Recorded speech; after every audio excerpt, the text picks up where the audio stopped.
Capítulo 26. La prensa. 1 de febrero, año 1 del Nuevo Mundo, sede de un gran periódico diario, Tokio, Japón. En la oficina donde los reporteros se movían apresuradamente, un periodista se enfrentaba a su editor de escritorio. ¿Por qué archivó este artículo? Es una gran exclusiva. El periodista no bajaba el tono de su protesta mientras golpeaba el papel impreso. Otros reporteros lo miraban, la mitad veteranos con una sonrisa de qué joven es, y la otra mitad con ojos de admiración de yo también quiero escribir un artículo que me permita decir eso. En resumen, su posición era la de un reportero de nivel medio. Mira, si lo piensas normalmente, claro que es una exclusiva. Dos burócratas del Ministerio de Asuntos Exteriores, un hombre y una mujer, usan fondos clasificados para ir de copas y hacer un tour gastronómico por Kyushu. Una gran malversación de cientos de miles de yenes, día tras día. Entonces. Pero el problema es la persona que estaba con ellos. Si dicen que fue un agasajo, se acabó el tema.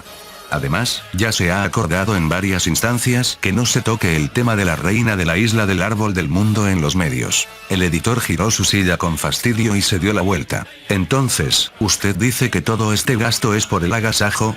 Para empezar, ¿cuál es tu fuente? ¿No será la posada de tus padres?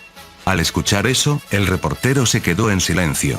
El detonante fue que llamó a la posada de aguas termales de sus padres para desearle feliz cumpleaños y escuchó que habían cortado un recibo por una gran suma a nombre del Ministerio de Asuntos Exteriores, lo que le llevó a investigar. ¿Adiviné? Déjalo, no publiques eso. Pero este despilfarro. La reina, que ha vivido durante mucho tiempo encerrada en el castillo de su isla, vino a hacer un poco de turismo y se emocionó.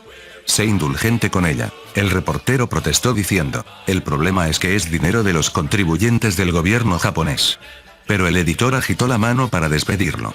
Después de confirmar que el reportero se había ido, el editor suspiró para sí, sin que nadie se diera cuenta. Recordó que había sido convocado por un ejecutivo días atrás y se le había ordenado que rechazara todos los artículos negativos relacionados con la reina de la isla del árbol del mundo.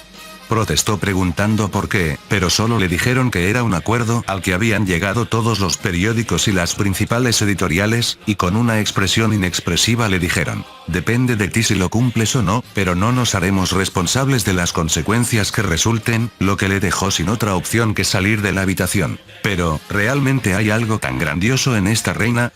Pensó, mirando con curiosidad la foto de la belleza rubia platino que se divertía con los dos burócratas de asuntos exteriores en la posada de aguas termales. 1 de febrero, año 1 del Nuevo Mundo, sede de un periódico diario de prestigio, Nueva York, Estados Unidos de América. En la oficina donde los reporteros se movían apresuradamente, un periodista se enfrentaba a su editor de escritorio. ¿Por qué no me autoriza el viaje?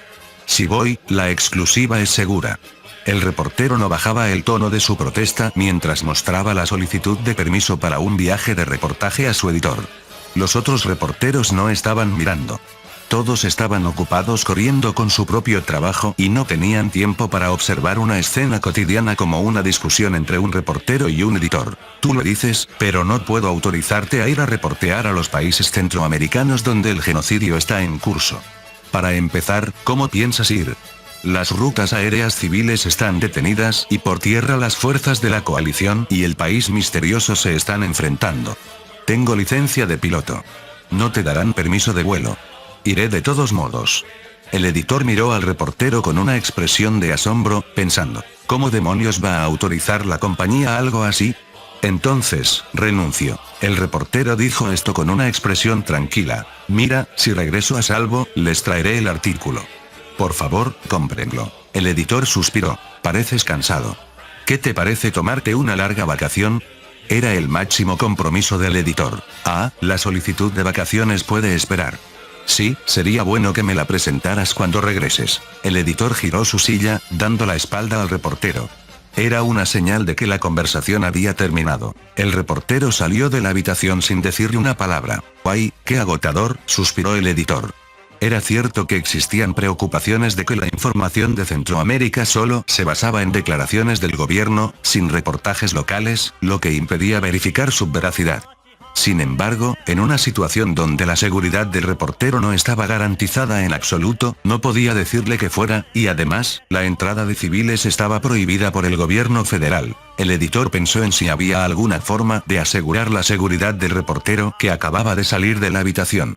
Pensó que no tendría sentido, pero levantó el auricular para notificar a los periodistas que habían ido como corresponsales militares con el ejército estadounidense en México. 1 de febrero, año 1 del Nuevo Mundo, residencia del primer ministro, Tokio, Japón. En la residencia oficial, esperando la llegada de Ur, el primer ministro se movía inquieto. ¿Qué está haciendo?, le preguntó el secretario general del gabinete, que lo miraba con sospecha. No, es que la señorita Urd es muy hermosa y me estoy poniendo nervioso.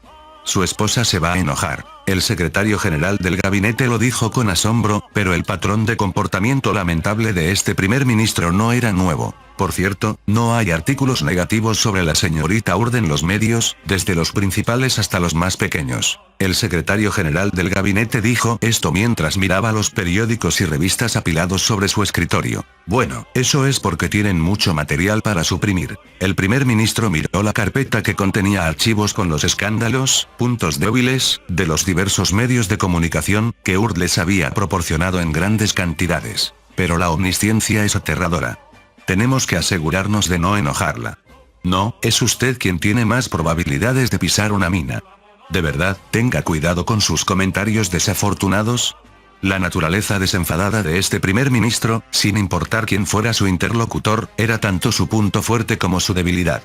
Bromeaba ligeramente sobre temas sensibles para la otra persona, por lo que era un milagro que no hubiera caído en desgracia por comentarios desafortunados. Bueno, si ella solo quiere vivir tranquilamente en esa isla y a veces venir a jugar a Japón, no hay conflicto de intereses, y si podemos obtener información de vez en cuando, ¿no es un precio bajo?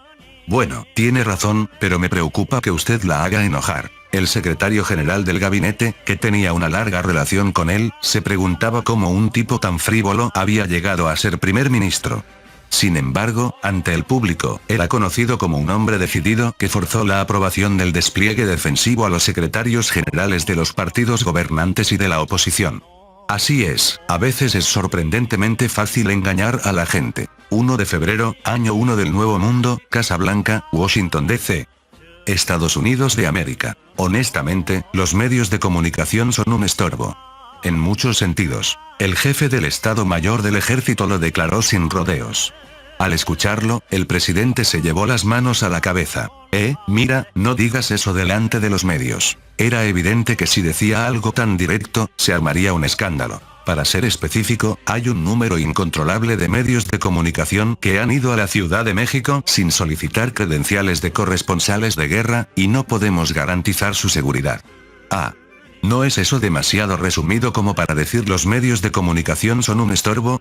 Parece que nadie está tratando de romper el frente para ir a los países centroamericanos, pero dado que la línea de defensa está en la Ciudad de México, un gran número de equipos de reportaje están llegando con una mentalidad de cobertura periodística normal. Aunque la seguridad en la Ciudad de México en sí misma no es la mejor para una cobertura normal, es más fácil llegar que a Irak o Afganistán, pensaban. Honestamente, no creo que se rompa la línea de defensa, pero dado que las unidades de reabastecimiento necesitan pasar por la Ciudad de México constantemente, sería mejor que los residentes también fueran evacuados en la medida de lo posible.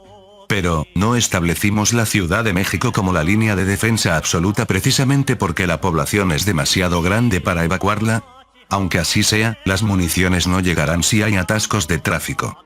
Eso es simplemente inaceptable. Considerando la población del área metropolitana de la Ciudad de México, que se estima en unos 20 millones, la evacuación era poco realista. Sin embargo, el hecho de que esa población permaneciera en una zona de guerra también era poco realista. ¿No se equivocaron con la ubicación de la línea de defensa? Bueno, el plan original asumía que el enemigo continuaría su avance y que México seguiría negando refuerzos. En el peor de los casos, el plan era que el ejército mexicano derrocara al expresidente mediante un golpe de estado justo antes de que el enemigo llegara a la Ciudad de México, y que nuestras fuerzas se apresuraran a entrar. Aunque se evitó el peor de los escenarios, el plan de operaciones no podía ser alterado drásticamente debido a problemas logísticos. Oye, ¿por qué no atacamos nosotros primero? Dado que el armamento del enemigo es una incógnita, primero queremos recopilar suficiente información en una batalla defensiva. Se ha determinado mediante vuelos de reconocimiento y bombardeos que las aeronaves no serán derribadas siempre que mantengan la altitud, pero en el combate terrestre, solo se sabe que los T-72B de Nicaragua están más o menos a la par con el enemigo. Considerando el número de enemigos, si se convierte en una refriega, podrían desbordar las zonas urbanas. Y, para empezar, si se infiltran en grupos pequeños, es imposible defenderlo todo por completo. Hemos emitido advertencias de evacuación, pero solo los turistas y los viajeros de negocios están huyendo. El presidente se desesperaba por los más de 20 millones de residentes de la Ciudad de México, además de los cientos de periodistas no acreditados que se habían infiltrado. Fin del capítulo 26. El link a la historia del autor estará en la descripción.